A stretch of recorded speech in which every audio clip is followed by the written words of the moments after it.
Hey everybody, it's the Nitty Professor here to address the topic of Am I a yarn snob? So I'm going to answer this question to begin with an awesome German word. I have now quite a number of wonderful German viewers, which I'm so glad some of you speak English, so they have this wonderful word, jein, which means yes and no. So the reason why this question is important to me is because I'm writing inclusive knitting novels. So I can't just be inclusive with one or two groups, right? I really want the world that is represented in my novels. I want for every knitter to be able to see themselves there, whether they're, a 3-year-old knitting on the seashore or a 90-year-old sitting in a rocking chair and everything in between. So that entails also being inclusive with regard to the kinds of yarns that show up there and the uses that people put the yarns to. It's kind of a great exercise for me creatively and even intellectually to just sort of theorize all the possible different people who like yarn, like knitting, like crochet, like all the fiber crafts who could possibly want to come and check out these novels. So I've got a bunch of yarn here, and this is kind of like an invitation for discussion. Of course, I'm starting off here with, Yarn Bee. We all don't recognize this brand, I'm pretty sure. So I'll just start off with this. I got these skeins because I was like, I think it'd be fun to make a stuffed animal that possibly a child could enjoy, that would be kind of rugged and washable, resistant to abuse. And another issue with our locale is the only yarn store. Well, I'll put that in the plural. The only yarn stores we have are Walmart and Hobby Lobby. So if I want to go to my LYS, that's all I got. That's all I got. And that means I travel a lot. And I did a yarn tourism video when I was back in Copenhagen in August. I was like, is this a thing? Just being a tourist for the purpose of going to yarn stores. And I was like, yeah, because that's my option. So when I'm really hungry for just seeing some skeins of yarn, I go to Hobby Lobby. That's the only place I can find it. And yes, some of you are going to be like, oh my God, there's a lot of controversies around Hobby Lobby. No, some people love Hobby Lobby. In our area, we have a lot of Hutterites, and they knit left and right, and they're very bargain conscious. And I've seen them there. I always see them in Walmart, and they do a lot of fiber crafts. And they go for yarns that are, rugged. They're definitely not yarn snobs. I'll just put it that way.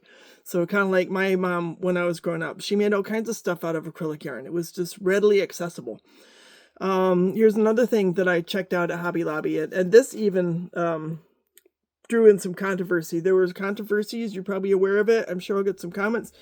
That literally Hobby Lobby was like stealing yarn dyers' patterns and ideas to come up with these yarns that are, of course, not made in the United States, So this one is from Turkey. So, there, how many things, and this is alpaca. It's 100% baby alpaca. I don't know where the alpacas came from. It'd be nice to know. So I did buy this. I am responsible for my decision, and I'm not sorry. I actually really like this yarn, so I'll see what I end up doing with it. But there are a lot of issues that we have to be aware of. How much can I afford? What am I going to do with this, right? Who is it for? How conscious do I need to be about quality or about what it's made of? But there are a lot of issues besides that come into play. There are environmental issues. There are issues of the workers, who is doing the work.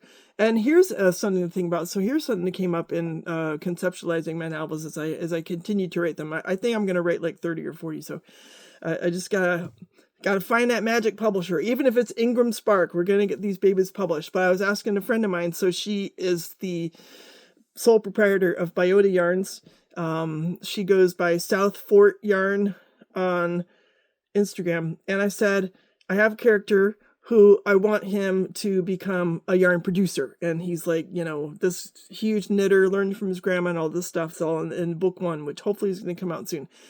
And I was asking her how theorizable is it that I, could have him start this yarn mill somewhere in the upper Midwest. My locale is very vague. So, we're not, this is a fictional place, but in any case, something remotely resembling the Northwest. And she's like, well, good luck, because all of the milling equipment left the country. And I'm like, what? I had no idea about this. It's a good thing I have knowledgeable friends, right? If you know something about this, let me know. And I'm like, well, how could he do it? And she said he'd have to go to Germany and buy equipment, and it would cost a pretty penny. And I'm like, wow, okay. So what am I going to have him, just inherit this huge windfall from his, farm raising grandma, so it kind of raises an interesting question. I mean, I could pretend that, oh yeah, he could just, get milling equipment, wouldn't be a problem. I was just going to export it from New Jersey. But I want, my novels are kind of realistic. So I'm like, it really raises an interesting question of, the mills are like gone, and a lot of them, they went to Turkey. Turkey is like this huge yarn producing machine now. So if you go to a place like Walmart, Hobby Lobby, you look, grand majority of those labels, if they're not from China, they're going to be from Turkey. So that it raises a really interesting question. People are like trying to refurbish old milling equipment that was left in the United States somehow, but a lot of it's just gone. So anyhow, if you have information about this, let me know, because I do want to have enough realism in my novels for people to relate. But we'll just kind of climb up the totem pole here. Here's another yarn. So this is Peaches and Cream. This is just cotton. I'll call this a workhorse yarn. For this huge skein, well, it's got the wrong label on it, but I got it. I don't even know where I got it. Let me see if I can actually find a price on here. I'm going to guess it was $10. And let me look where it was made. Let's see here. It is from yarnspirations.com, and this is actually made in Canada.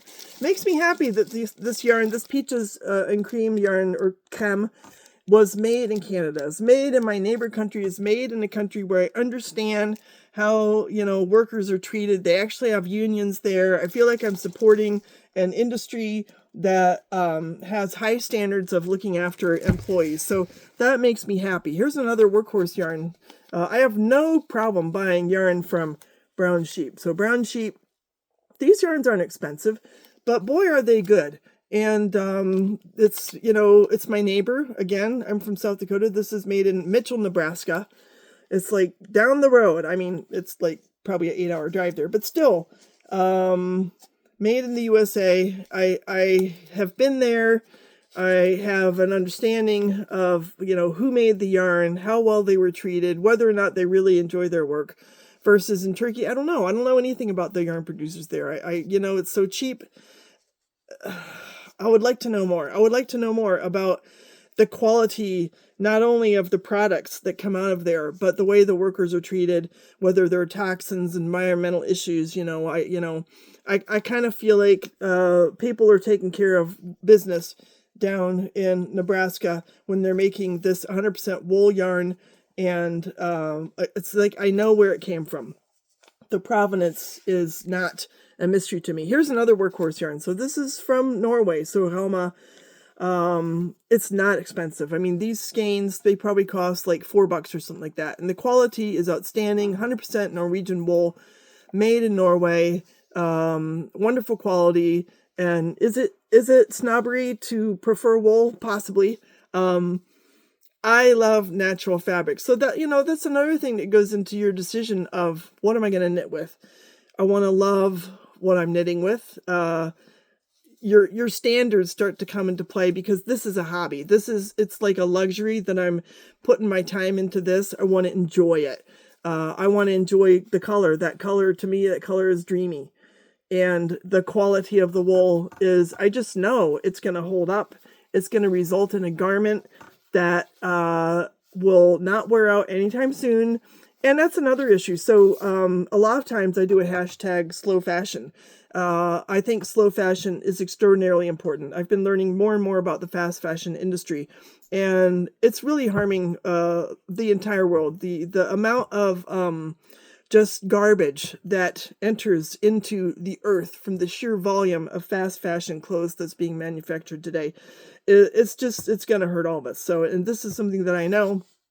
And so when I am really focusing on taking the time to make my own garments and garments that are going to hold up because I'm using workhorse yarns like this, it eases my conscience and it makes me feel like what I'm doing is worth doing and worth advertising in that sense. So, it's very possible to get high quality yarn for a reasonable price that is made where you kind of know workers are treated well. There's a quality process. They're probably observing environmental procedures, and they're sort of inviting you to purchase something that you can feel good about. So now we're getting to things that are more in like the luxury areas, really revealing my snobism. Now let me just share with you this. So this is Peace Fleece. In fact, there's a scene in one of my novels where this comes into play, and it has a symbolic meaning. I don't know what you know about Peace Fleece, but the sort of thrust behind this was combining wool from sheep that were raised in countries that were at odds with each other, like American, Russian, and combine the wool, and you have Peace Fleece that's, representing a sort of a peaceful, amicable relationship just by having these two wools from countries that are at odds with each other together, and you're going to knit it. So now, lately, they've been focusing their mission more on indigenous peoples, is my understanding, here in the United States. So they've kind of changed their mission a little bit. But this one even has Cyrillic on it. It says, Runamira. That much I know because I learned Bulgarian, and I learned how to read Cyrillic. So this particular yarn, it says Merino Rambouillet wool and then Texas mohair. So more, I don't know a whole lot more. I got this again from my friend Kelly, who has Biota Yarns. I'll have to link her. She may or may not know that I'm doing that, but she is a good friend, and she raises her own BFL sheep, raises a good product. I should interview her sometime.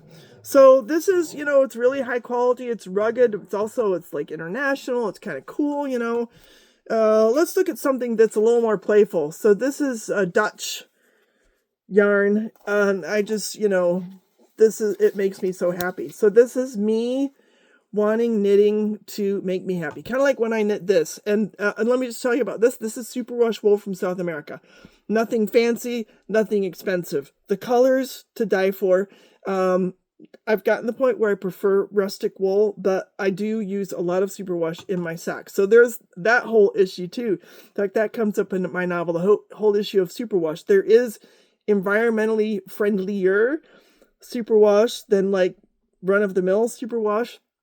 There are like superwash procedures that don't necessarily strip the sort of barbs from the wool, and they just put the polymer coating, and it's like different polymer coating. So again, I invite discussion. Superwash it's like its whole other discussion. And again, it comes up in my novel because I really want to, I don't want to dwell on these issues. I've got really cool characters doing dramatic things and stuff, but I want to be cognizant of these kinds of debates so people can at least feel like, well, I'm not ignoring what's going on out there. Now, this particular wool, so it's, I'm going to try to pronounce it, kleur en draad.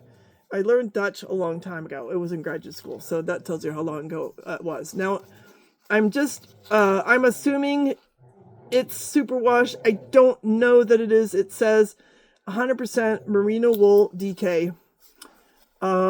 It may not be, but it is hand-dyed, and it's made in the Netherlands. So again, I probably paid a pretty penny for this. I need to knit something with this. I've got to do it. I got it at Stephen B, and it is from the Netherlands. We have Oopsie Daisy. That's the one colorway, and the other is called Ello. That's the other colorway. So yeah, kleur en draad, handgeverfde wool. My Dutch is lousy. I only had one semester. Watched some cool movies. I know enough to be dangerous. Definite luxury, a splurge. Bought it for the color. Bought it for the fun. Getting down to just a few other options here, but this I bought at Les Garçons. This is part of my yarn travels. Now, a lot of times I'll go to a conference, and if it's in a place that has yarn stores, I'll be like, yay, I don't have to just, resort to Hobby Lobby. So this is from Les Garçons in Montreal. I got my picture taken with the guys who run that place. They're so nice. This is their brand, and it is 70% BFL and 30% Masham, non-superwash. It's British 4-ply, and I love it. And this kind of yarn, yes, it's a splurge, and it makes me a snob, and I'm not afraid to admit it. But on the other hand, I think there's something to be said for liking something that is nice. It's high quality. It's beautiful. It's an aesthetic object. I could just about display this yarn and look at it and invite people to hold it. Yes, it's a luxury, and I appreciate luxury. I was talking to my older son the other day. My younger son has his eye on a $1,750 coat, and my older son was like, why? And I was like, because it's beautiful. It's, and it'll last forever. Whatever I make from this, it'll last forever. It's not going to go anywhere. This is beautiful, high quality wool. Now here's something that's a little more, even more luxurious. Look at that, 50% yak, 50% silk. And obviously I bought it because it's 50% yak and 50% silk. Plus, look at these colors. Aren't they glorious? This is not a workhorse yarn. And I only bought one skein because, just this one skein was $25. This is like 50 grams. I'm also supporting a fiber artist. So that's another value, right? I want to support local artisans, local stores. It's the whole buy local. I think that is a value that is worth pursuing. I see her name's right on here, as opposed to the Turkish, yarn bee, right? Who knows who made that? They're not going to tell me. I mean, for all I know, it was a robot. But Tamara Radke of St. Cloud, Minnesota, from Quirky Fiberworks. She is, I hope she's still around. Just gorgeous yarn. I'm sure I got it at a fiber fair. I like to go to fiber fairs because there you often find really, like one-person shops. They're just trying to make it and do their thing and make people happy and make a living. So I was really pleased with that purchase. And here is another luxury yarn, Noro. Some people don't like Noro. They find it, I don't know, itchy or something, but I am all for the wool. The beautiful way that this is manufactured. This is from Japan. Again, it's a country where workers have good lives. They get good pay. I'm sure they get good benefits. And as an aesthetic object, just the labeling alone makes this something that you enjoy buying. And yes, it was $40. On the other hand, I think it's 200 grams. So it's So it's like a double skein. I mean, if you consider this, the yak, right? This is 50 grams and it was $25. So this was by far the most expensive item that I have on here. The Noro is actually, you're getting a lot for your money with these huge skeins, and it's so much fun to work with. The colors are really just a joy to watch them unfold. So anyhow, am I a yarn snob? To a degree, I admit it. On the other hand, I don't think there's any reason to judge anyone for whatever yarn they are getting, whatever purpose they have in mind. None of us is perfect. We all of us make decisions that probably have their regrettable side. Every time you get out and you drive a car, or you never know where the microwavable meal that you bought in a hurry, where that came from. And there are things that we're doing that we don't even know that are bad. Like they're finding out now. So I was thinking about black plastic. I don't know. I don't think there's any way that we can avoid making mistakes. So I think we should just pat each other on the back for doing the best that we can, making the best decisions that we can.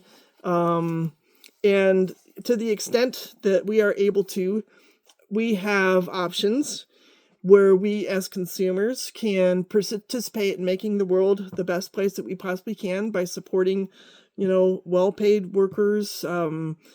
Maybe it's sheep that are a rare breed that they need to be brought back. I've done some of that too. That's another motivation to decide what you want to purchase, where you want to put your financial power. But I think it's also really important to the extent that we're able to just enjoy life, to have fun, and to enjoy the camaraderie that our crafts allow. We have Rock Day coming up here next month, and gonna get together probably 20 people from all across eastern South Dakota and eat potluck and spin and knit and just spend time together. Just trying to look for all the good that I can possibly find in the wonderful craft that is knitting and celebrate it to the greatest extent possible and the most sort of egalitarian and inclusive way possible in my novel. So I look forward to your comments, to what your experiences are with yarn snobbery or the lack thereof. And I appreciate your tuning in, and I hope you have an awesome weekend. Ciao. Bye.